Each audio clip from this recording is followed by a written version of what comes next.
One of the first buildings to go up in Monrovia was the Grand View Hotel.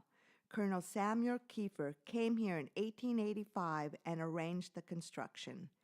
The building was completed and opened for business in 1886, before Monrovia was even incorporated as a town.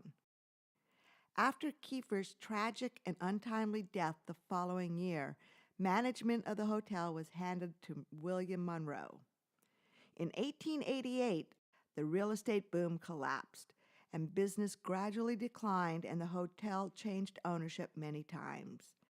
After the turn of the century, demand for a newer, better hotel arose, and the Levin Oaks Hotel was built.